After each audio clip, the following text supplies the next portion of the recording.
رات کا پہلا پہر تھا۔ حویلی کے وسیع اور عریض کمرے میں خاموشی پھیلی ہوئی تھی۔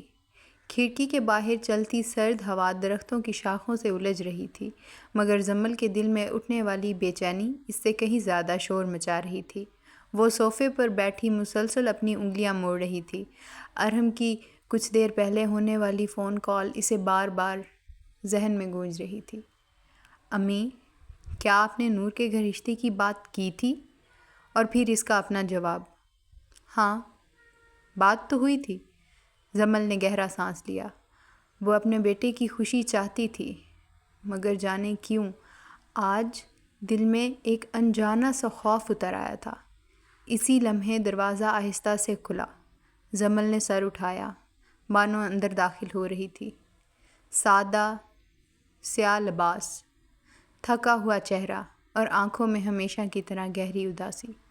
وہ زمل کے قریب آئی، مگر اس کے چہرے پر پریشانی دیکھ کر رک گئی۔ کیا ہوا ہے؟ زمل نے فوراً نظریں چرا لیں۔ کچھ نہیں۔ بانو چند لمحے اسے دیکھتی رہی۔ تم پریشان لگ رہی ہو۔ زمل نے آنکھیں بند کر کے ایک گہرا سانس لیا۔ بانو سے کچھ چھپانا شاید اس کے لیے ناممکن تھا۔ ارحم نے فون کیا تھا۔ بانو خاموش ہو گئی۔ خیریت؟ زمل نے دھیرے سے کہا۔ وہ نور کے بارے میں پوچھ رہا تھا۔ بانو کی آنکھوں میں ایک لمحے کو حیرت ابھری۔ نور؟ ہاں، نور۔ زمل نے آہستہ سے سر ہلایا۔ وہ پوچھ رہا تھا کہ کیا میں نے نور کے لیے رشتے کی بات کی ہے؟ بانو کے چہرے پر ایک عجیب سی کیفیت آئی۔ وہ چند لمحے خاموش رہی، پھر بہت دھیمی آواز میں بولی، ارحم اچھا لڑکا ہے۔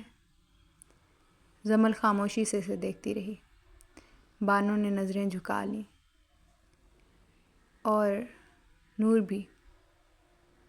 اس کے لہجے میں ایک عجیب سی ٹوٹ پھوٹ تھی۔ لیکن میرا دل نہیں مانتا زمل۔ زمل نے نرمی سے پوچھا، کیوں نہیں مانتا؟ بانو نے چند لمحے خاموش رہنے کے بعد کہا، جو کچھ ولید خان نے میرے ساتھ کیا تھا۔ اس کی آواز لڑکھڑا گئی تھی۔ اس کے بعد وہ کہتے کہتے رک گئی۔ اس کی آنکھیں نم ہو چکی تھیں۔ اس کی اپنی بیٹی کیسے خوش رہ سکتی ہے؟ زمل کے لب خاموش رہے۔ بانو نے اپنے آنسو پونچھے۔ نور بری نہیں ہے، ارحم بھی برا نہیں۔ وہ چند لمحے رکی، مگر اس کی آواز مزید مدھم ہو گئی۔ میرا اللہ میرا بدلہ لے گا۔ زمل نے بے اختیار اس کا ہاتھ تھام لیا۔ بانو نے دھیرے سے اپنا ہاتھ چھڑا لیا۔ ان دونوں کی شادی نہیں ہوگی۔ زمل نے اسے دیکھا۔ بانو کی آنکھوں میں برسوں کی دبی ہوئی تکلیف تھی۔ اللہ کا انصاف اتنا کمزور نہیں ہوتا۔ وہ مڑی اور دروازے کی طرف چل دی۔ دروازے تک پہنچ کر ایک لمحے کو رکی، پھر بغیر پلٹے بولی، ایک دن ولید خان اپنی بیٹی کو بھی تڑپتا دیکھے گا جس طرح اس نے مجھے تڑپایا تھا۔ دروازہ بند ہو گیا۔ زمل وہیں بیٹھی رہ گئی۔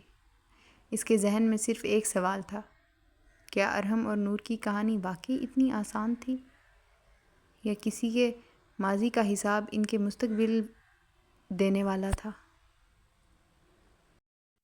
اگلی صبح یونیورسٹی کے لان میں معمول کے مطابق چہل پہل تھی۔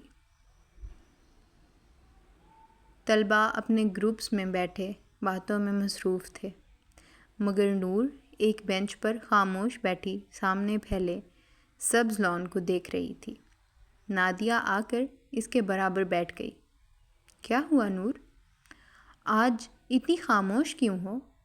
نور نے ایک لمحے کے لیے اسے دیکھا۔ نادیہ: ہاں، کیا ہوا؟ کل زرار ہمارے گھر آیا تھا۔ نادیہ فوراً سیدھی ہو کے بیٹھ گئی۔ زرار؟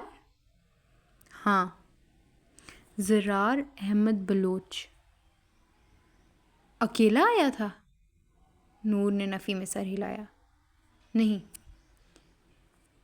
اس کے امی ابو بھی ساتھ تھے۔ نادیہ نے حیرت سے اسے دیکھا۔ اچھا؟ نور نے الجھن بھرے انداز میں کہا۔ مجھے تو بہت حیرت ہوئی تھی اسے دیکھ کر۔ پتہ نہیں وہ لوگ ہمارے گھر کیوں آئے تھے؟ نادیہ چند لمحے سوچتی رہی۔ تمہارے ابو اور زرار کے ابو تو بزنس پارٹنرز ہیں نا؟ ہاں، نور نے مختصر سا جواب دیا۔ تو ہو سکتا ہے کسی بزنس کے سلسلے میں آئے ہوں۔ شاید۔ نور نے نظریں جھکا لیں۔ نادیہ کچھ دیر خاموش رہی، پھر جیسے اچانک اسے کوئی خیال آیا تھا۔ ویسے نور، کیا ہوا نادیہ؟ ایک بات کہوں، لیکن میں صرف اندازہ لگا رہی ہوں، ضروری نہیں کہ ایسا ہو۔ نور نے سوالیہ نظروں سے اسے دیکھا۔ کیا؟ بتاؤ۔ نادیہ ذرا قریب ہوئی۔ کبھی کبھی بڑے بزنس والے خاندانوں میں نا ایسا بھی ہوتا ہے کہ کاروباری تعلقات مضبوط کرنے کے لیے بچوں کے رشتے بھی آپس میں طے کر دیتے ہیں۔ نور کے چہرے پر حیرت ابھری۔ رشتے؟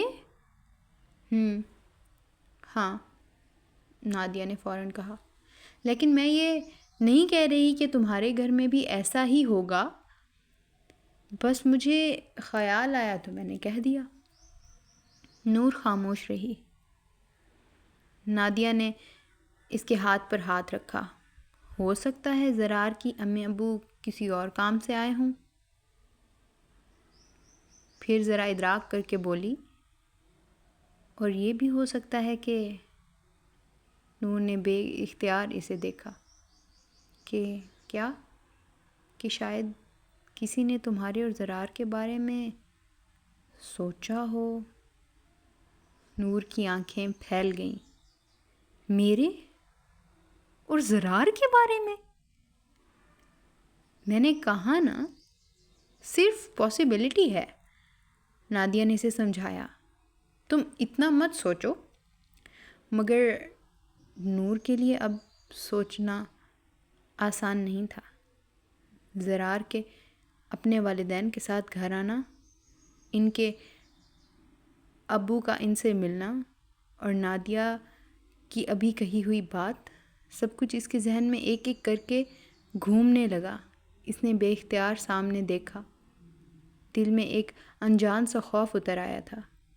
کیا واقعی وہ لوگ صرف بزنس کے سلسلے میں آئے تھے، یا ان کے آنے کی کچھ اور وجہ تھی؟ وہ سوچتی رہ گئی تھی۔ رات کے وقت ترکی کی روشنیاں پورے شہر کو جگمگا رہی تھیں۔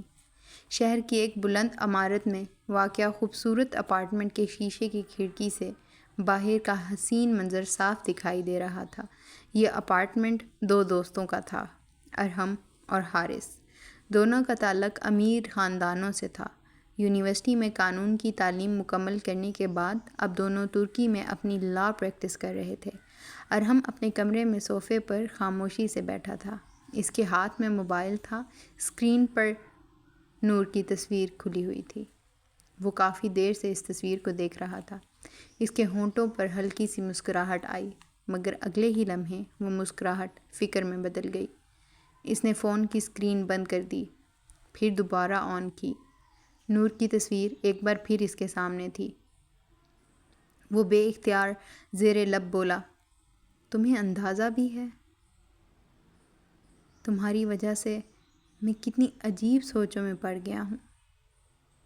گویا وہ تصویر سے سرگوشی کر رہا تھا۔ اسی لمحے دروازہ کھلا۔ حارث اندر داخل ہوا۔ اس کے ہاتھ میں کافی کا مگ تھا۔ جناب؟ ارہم نے فوراً فون نیچے کر دیا۔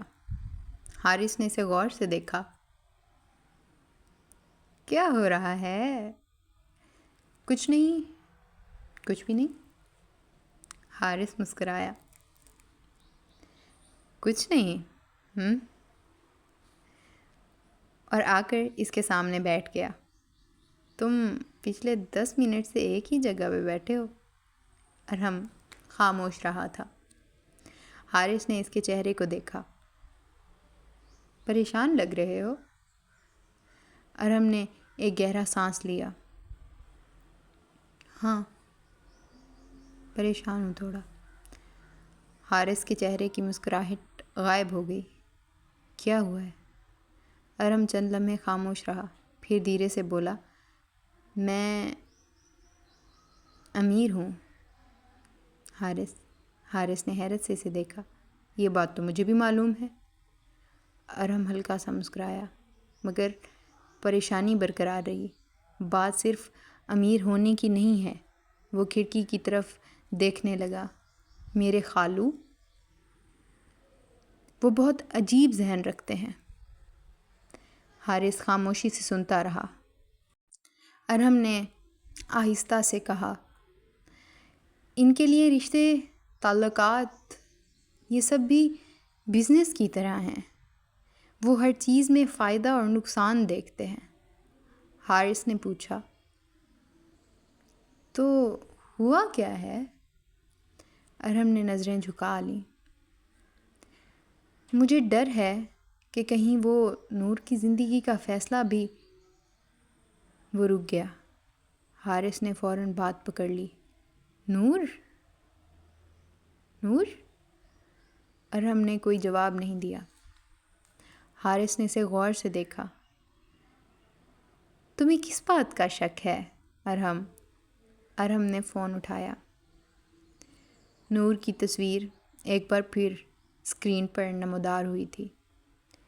اس کی نظریں تصویر پر جم گئیں، پھر بہت دھیمی آواز میں بولا، بس یہی سوچ رہا ہوں کہ کہیں میرے خالو اس کے لیے بھی کوئی فیصلہ تو نہیں کر لیا۔ کمرے میں خاموشی چھا گئی۔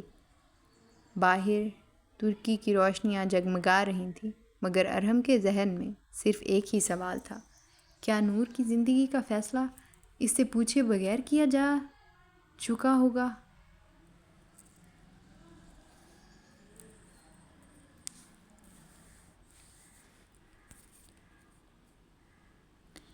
Please like, share and subscribe.